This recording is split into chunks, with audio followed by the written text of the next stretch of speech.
사도신경 하시겠습니다.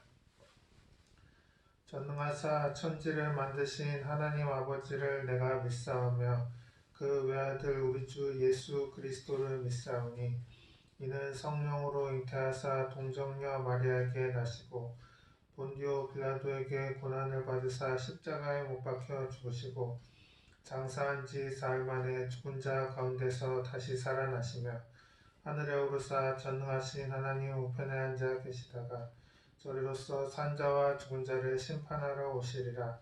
성령을 믿사오며 거룩한 공회와 성도가 서로 교통하는 것과 죄를 사하여 주시는 것과 몸이 다시 사는 것과 영원히 사는 것을 믿사옵나이다. 아멘. 찬송가 10장 전능왕 오셔서 찬양하시겠습니다.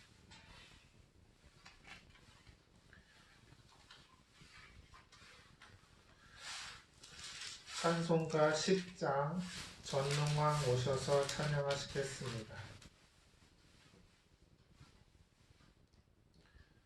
전능왕 오셔서 주 이름 찬송케 하옵소서. 영광과 권능의 성부여 오셔서 우리를 다스려 주옵소서. 강생한 성자여 오셔서 기도를 들으소서. 택하신 백성들 복 내려 주시고 거룩한 마음을 주옵소서. 위로의 주 성령 오셔서 큰 증거 주옵소서. 전능한 주시여 각 사람 맘에서 떠나지 마시고 계십소서. 성삼위일체께 한없는 찬송을 드립니다. 존귀한 주님을 영광 중 빼옵고 영원히 모시게 하옵소서. 아멘.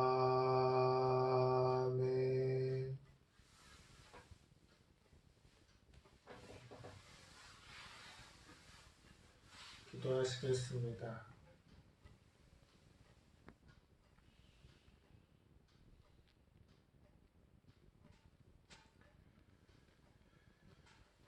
주님, 오늘은 이사야 14장 27절 말씀 평안을 품은 가슴이라는 제목으로 설교합니다.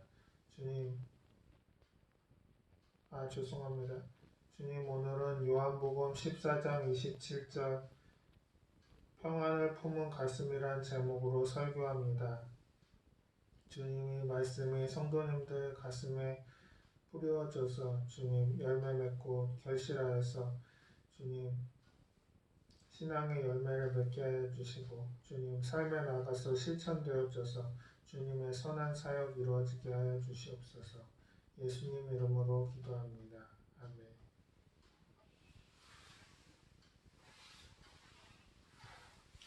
봉독하실 성경 말씀은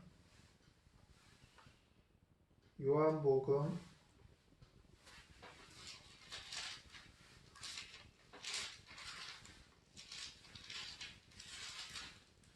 14장 27절 말씀입니다.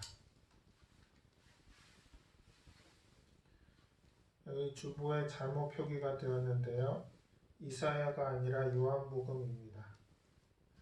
요한복음 14장 27절 말씀입니다. 평안을 너희에게 끼치노니 곧 나의 평안을 너희에게 주노라. 내가 너희에게 주는 것은 세상이 주는 것과 같지 아니하니라. 너희는 마음에 근심하지도 말고 두려워하지도 말라. 아멘.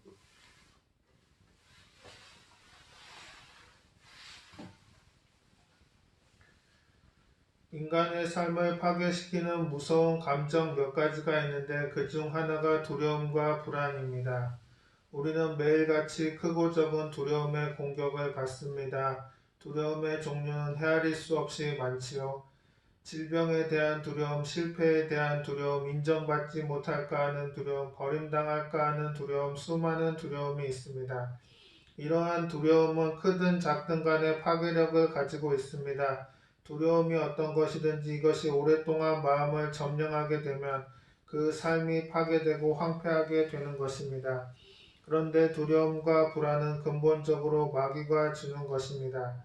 아담의 죄로 말미암아 마귀가 인간의 마음을 점령했기 때문에 인간의 마음속에 두려움이 들어온 것입니다.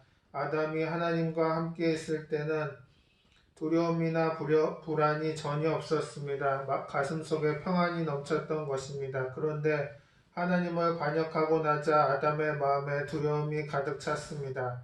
그래서 하나님이 부르셨을 때 동산 나무 사이에 숨어서 내가 동산에서 하나님의 소리를 듣고 내가 벗었으므로 두려워하여 숨었나이다 라고 대답했던 것입니다. 오늘날 수많은 사람들이 두려움과 불안 속에서 하루하루를 살아가고 있습니다. 편지 중에 두려움에 떠는 사람들이 하소연하는 것을 자주 봅니다. 그들은 앉아서도 두렵고 서서도 두렵습니다. 일이 안 될 때도 두렵고 일이 잘 되어도 두렵습니다. 불행이 다가올 것이라는 생각 때문에 두려움이 떠나지 않는 것입니다. 이것은 이유 없는 두려움인데 하나님께서 주신 두려움이 아닙니다. 예레미야 29장 11절에 야훼의 말씀이니라. 너희를 향한 나의 생각을 내가 하나니 평안이요 재앙이 아니니라. 너희에게 미래와 희망을 주는 것이니라 라고 말씀했습니다. 그러므로 우리 마음속에 두려움과 불안과 공포심을 가져다 주는 것은 원수 마귀가 그렇게 하는 것입니다. 마귀가 와서 우리의 삶을 도둑질하고 죽이고 멸망시키려고 할 때 마귀는 먼저 우리 마음속에 두려움을 줍니다. 두려움을 가지고 우리의 믿을 것을 무력화시켜서 마귀에게 저항할 힘을 잃게 만든 다음에 도둑질하고 죽이고 멸망시키는 것입니다. 아버님이 과수원을 했는데 우리가 개를 10수마리 키웠습니다. 개가 사람이 오면 뛰어나가서 짖는데 달아나는 사람은 영락없이 물립니다. 그러나 달아나지 않고 당당하게 걸어오는 사람은 개가 주위에서 빙글빙글 돌기만 할 뿐이지 결코 달라들어서 물지를 못합니다. 사람이 두려워하면 그 두려움의 파장을 개가 느끼고 두려워하는 사람을 물고 찢는 것입니다. 마찬가지로 우리 마음속에 두려움이 가득하면 마귀가 와서 물고 찢는 것입니다. 그러므로 여러분 두려움과 불안을 가볍게 생각하지 마십시오. 두려움과 불안은 마귀가 우리의 삶을 도둑질하고 죽이고 멸망시키려는 것임을 분명히 알고 마귀를 대적하고 귀신을 내어 쫓아야 합니다. 마귀를 대적하고 가슴속에 평안을 가지기 위해서는 먼저 하나님과 화목해야 합니다. 요한일서 2장 2절에 그는 우리 죄를 위한 화목제물이니 우리만 위할 뿐 아니요 온 세상의 죄를 위하심이라 라고 말씀하십니다. 예수님께서 화목제물로서 십자가에 달려 죽으심으로 우리 죄를 대속하시고 하나님과 우리 사이를 화목하게 하신 것입니다. 그러므로 예수님을 믿고 죄의 용서를 받고 하나님과 화목할 때 비로소 가슴속에 평안을 가질 수가 있는 것입니다. 또한 예수님을 믿고 하나님의 자녀가 되면 하나님이 우리의 피난처가 되시기에 어떠한 환경에서도 평안할 수 있습니다. 죄를 지은 아담은 하나님의 낯을 피해서 나무 사이에 숨어야 했습니다. 하지만 우리는 죄를 용서받았기 때문에 하나님의 품에 숨을 수가 있는 것입니다. 시편 기자는 지존자의 은밀한 곳에 거주하며 전능자의 그늘 아래에 사는 자여 나는 야훼를 향하여 말하기를 그는 나의 피난처요 나의 요새요 내가 의뢰하는 하나님이라 라고 고백합니다. 하나님의 품이 우리의 피난처가 되는 것입니다. 어미새가 그 새끼를 날개 아래 숨기고 깃으로 덮어주는 것처럼 하나님께서 우리를 그 품에 품어주시는 것입니다. 우리는 하나님의 품 안에 있기 때문에 그 누구도 우리를 해할 수가 없습니다. 요한일서 4장 18절에 사랑 안에 두려움이 없고 온전한 사랑이 두려움을 내어 쫓나니 두려움에는 형벌이 있음이라. 두려워하는 자는 사랑 안에서 온전히 이루지 못하였느니라 라고 말씀합니다. 온전한 사랑이 두려움을 내어 쫓는다고 했습니다. 어린아이가 캄캄한 밤이와도 어머니의 사랑의 품에 안겨 있으면 두렵지 않습니다. 이와 같이 여러분도 하늘과 땅과 그 가운데 모든 것을 지으신 하나님 아버지의 사랑의 품에 안기고 하나님께 모든 문제를 맡기면 두려움은 저절로 사라져 버리고 마는 것입니다. 예수님께서는 평안을 너희에게 끼치노니 곧 나의 평안을 너희에게 주노라. 내가 너희에게 주는 것은 세상이 주는 것과 같지 아니하니라. 너희는 마음에 근심하지도 말고 두려워하지도 말라고 말씀하셨습니다. 그러므로 예수님께서 우리에게 주신 평안을 마귀에게 빼앗겨서는 안 됩니다. 마귀가 두려움을 가지고 공격할 때 마귀를 대적하고 귀신을 쫓아내십시오. 야고보서 4장 7절은 그런즉 너희는 하나님께 복종할지어다. 마귀를 대적하라. 그리하면 너희를 피하리라 라고 말씀합니다. 마귀를 대적하고 귀신을 쫓아내야 긍정적인 가슴을 가질 수가 있는 것입니다. 마귀를 대적하지 않으니까 자꾸 달려듭니다. 우리가 마귀를 대적하면 마귀가 피하게 되어 있는 것입니다. 우리에게는 예수님의 이름이 있기 때문에 예수님께서 행하신 대로 귀신을 쫓아낼 수 있습니다. 이 위대한 권세를 가지고도 병든 자를 고치고 귀신을 쫓아내지 못한다면 이것은 우리의 잘못이지 다른 누구의 잘못도 아닌 것입니다. 예수님께서는 분명히 말씀하셨습니다. 믿는 자들에게는 이런 표적이 따르리니 곧 그들이 내 이름으로 귀신을 쫓아내며 새 방언을 말하며 뱀을 집어올리며 무슨 독을 마실지라도 해를 받지 아니하며 병든 사람에게 손을 얹은 즉 나으리라. 여러분, 오늘날 세상에는 도둑이 많이 있습니다. 그래서 어딜 가나 늘 조심합니다. 그러나 많은 사람들이 영적인 세계에도 도둑이 있다는 사실을 모릅니다. 마귀와 귀신들은 여러분에게 와서 마음의 평안을 빼앗고 가정의 평화를 빼앗고 화목을 파괴하려고 합니다. 이러한 것이 다가올 때 여러분은 서로 원망만 하고 있을 것입니까? 그래서는 안 됩니다. 오늘 이 시간 우리 믿는 자들은 예수님의 권세로 귀신을 쫓아내야 합니다. 여러분이 하루 일을 마치고 집에 갔는데 마치 벌떼가 와서 집을 덮친 것 같이 집안 분위기가 저기압일 때가 있습니다. 가족들이 그럴 만한 하등의 이유가 없는데 집안 분위기가 우울하고 저기압은 마귀가 시험을 하려고 찾아오는 것입니다. 그럴 때는 어떻게 해야 합니까? 그럴 때 무릎을 꿇고 앉아서 나사렛 예수 이름으로 귀신을 향하여 호령을 칩니다. 예수 이름으로 명하느니 우리 집에서 떠나가라. 그러면 얼마 있지 않아서 봄바람같이 신기하게 모든 것이 답답하고 불안한 마음은 사라지고 평안과 온화함과 기쁨이 온 가정에 넘쳐나는 것입니다. 우리가 만일 이 권세를 행사했더라면 수없이 많은 불행을 미연에 방지하고 수많은 마음의 파탄을 부부 간의 파탄, 삶의 여러 가지 두려움을 예수 이름으로 물리칠 수 있었을 것입니다. 예수님께서는 이것을 미리 아셨기 때문에 내 이름으로 귀신을 쫓아내라고 하셨던 것입니다. 오늘날도 우리는 예수 이름으로 귀신을 쫓아내고 평안과 승리를 체험할 수 있습니다. 여러분께서 예수님께서 십자가에 죽으시고 부활하심으로 우리에게 평안을 주셨습니다. 그러므로 이제 우리는 부정적인 생각을 다 버리고 꿈과 희망을 가지고 살아야 합니다. 예수님을 믿는 사람은 어떠한 처지에서도 희망을 가지고 살아갈 수 있습니다.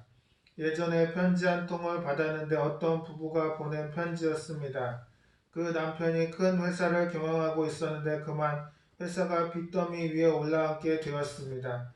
그래서 그 부부는 절망하기를 거부하고 그때부터 기도하기 시작했습니다. 그런데 한 달이 지나고 두 달이 지나고 1년이 지나도 하나님의 응답이 없었습니다. 생활은 점점 더 절망적이 되어서 더 더 이상 살아갈 길이 막막한 지경이 되었습니다. 하지만 그 부부는 그토록 절망적인 상황에서도 절망하기를 거부하고 좋으신 하나님에 대한 기대를 저버리지 않았습니다. 하지만 계속 생활이 어려워지고 도저히 감당할 수 없는 삶의 마지막 골목에 처하게 되자 이왕 죽을 바에는 마지막으로 순복음교회 가서 운명을 결단내리자 하고 교회를 찾아온 것입니다. 그들은 눈물을 흘리면서 한 번만 기도해 주시면 우리의 운명이 바뀔 줄 믿습니다. 이와 같은 기대에 넘치는 말을 하며 이와 같이 기대에 넘치는 말을 하며 기도를 요청했습니다. 그래서 그분들을 위해 평범한 축복의 기도를 해 주었습니다. 그런데 나중에 그 편지에 보니까 그때 기도 소리는 하나도 안 들리고 예수님의 차랑차랑한 목소리에 이와 같은 말씀이 그의 영혼 속에 뚜렷이 들려오더랍니다.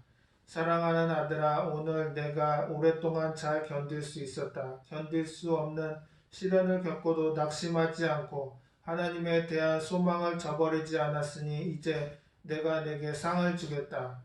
예수님께서 성령으로 응답해 주신 것입니다. 그 후로 그들은 하나님이 함께 계신다는 부푼 꿈을 안고 있었는데 3일 만에 기적이 일어났습니다. 그들이 청하지도 않았는데 외국 기업에서 자기 발로 걸어와서 30만 달러어치 물건을 수출 계약을 맺고 갔다는 것입니다. 어려운 환경에서도 절망하지 않고 좋으신 하나님을 바라보고 꿈과 믿음을 품었을 때 하나님께서 친히 역사하셨던 것입니다. 여러분도 죽음이 변하여 생명이 되고 눈물이 변하여 기쁨이 되고 절망이 변하여 소망이 되는 것을 꿈꾸십시오. 그러면 하나님께서 여러분의 꿈의 그릇도 반드시 채워주실 것입니다.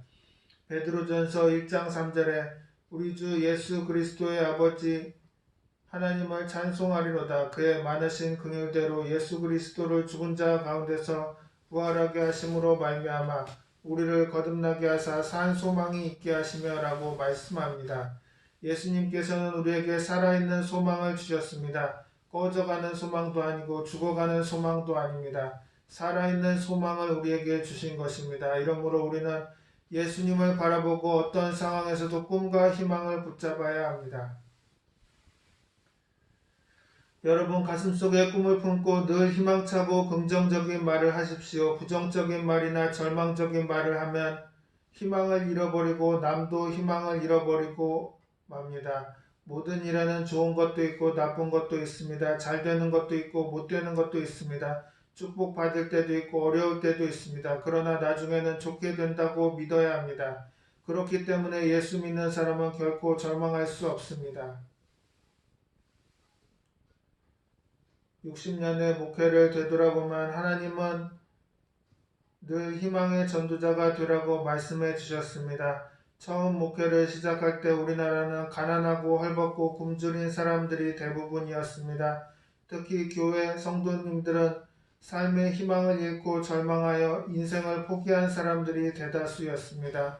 지방에서 서울로 올라갔다가 못살겠다 변두리로 쫓겨난 사람들이 오도 가도 못하고 절망 가운데 있을 때 희망을 주는 교회로 모이게 된 것입니다.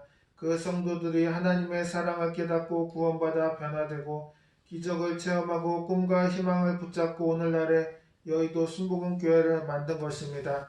여러분 절망에 처한 사람에게 절실하게 필요한 것은 희망입니다. 그래서 희망의 메시지를 힘차게 선포했고 성도들은 가슴속에 희망을 안고 무에서 유를 창조하는 기적을 체험하게 되었던 것입니다. 우리가 가슴속에 꿈과 희망과 평안을 품고 살아가기 위해서는 항상 십자가 대속의 은혜를 생각해야 합니다. 예수님의 십자가를 바라보고 의지하면 용서와 의를 얻을 수 있습니다. 예수님의 십자가를 바라보고 의지하면 성령 충만과 거룩함을 얻을 수 있습니다. 또 십자가를 바라보면 마음의 병과 육체의 병에서 해방될 수 있습니다. 뿐만 아니라 저주와 가난이 청산되고 아브라함의 복을 받으며 부활과 영생 천국을 얻게 되는 것입니다. 오늘 오신 여러분 모두가 예수님의 생명을 얻되 넘치게 얻고 예수님이 주시는 평안을 가슴에 품고 두려움을 이기고 담대하게 나아가게 되시기를 예수님의 이름으로 바랍니다. 기도하시겠습니다. 은혜로우시고 사랑 많으신 아버지 하나님, 우리의 삶은 언제나 두려움과 불안한 일들 뿐입니다. 주님께서 하늘의 평안으로 변화시켜 주시고 믿음으로 두려움을 물리칠 수 있도록 도와주시옵소서. 오직 하나님만을 바라보며 어려운 환경에서도 절망하고 낙담하지 않도록 기도하며 살기를 소망합니다. 우리는 연약하오니 늘 도우시고 인도하여 주시옵소서. 예수님의 이름으로 기도합니다. 아멘.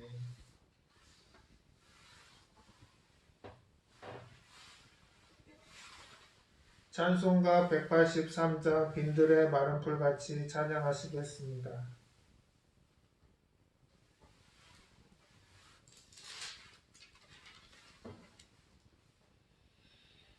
빈들의 마른 풀같이 시들은 나의 영혼, 주님이 약속한 성령 간절히 기다리네. 가물어 메마른 땅에 단비를 내리시듯 성령의 단비를 부어 새 생명 주옵소서. 반가운 빗소리 들려 산천이 춤을 추네. 봄비로 내리는 성령 내게도 주옵소서. 가물어 메마른 땅에 단비를 내리시듯 성령의 단비를 부어 새 생명 주옵소서. 절 따라 우로를 내려 조목이 무성하니 갈급한 내 심령 위에 성령을 부으소서. 가물어 메마른 땅에 단비를 내리시듯 성령의 단비를 부어 새 생명 주옵소서. 참되신 사랑의 언약 어길 수 있사오랴. 오늘의 흡족한 은혜 주실 줄 믿습니다. 가물어 메마른 땅에 단비를 내리시듯 성령의 단비를 부어 새 생명 주옵소서. 아멘.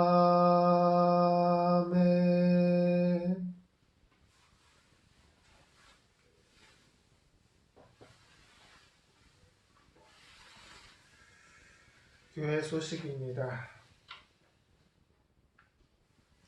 김민주 전도사님의 자녀 김지훈 양의 결혼식이 11월 4일 토요일 오전 11시에 있습니다.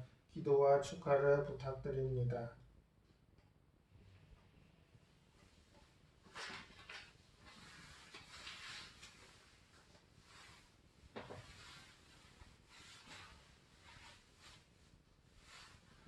주기도문 하심으로 예배를 마치겠습니다. 하늘에 계신 우리 아버지여, 이름이 거룩히 여김을 받으시오며 나라가 임하시오며 뜻이 하늘에서 이루어진 것 같이 땅에서도 이루어지이다. 오늘 우리에게 일용할 양식을 주시옵고 우리가 우리에게 죄 지은 자를 사하여 준 것 같이 우리 죄를 사하여 주시옵고 우리를 시험에 들게 하지 마시옵고 다만 악에서 구하시옵소서. 나라와 권세와 영광이 아버지께 영원히 있사옵나이다. 아멘.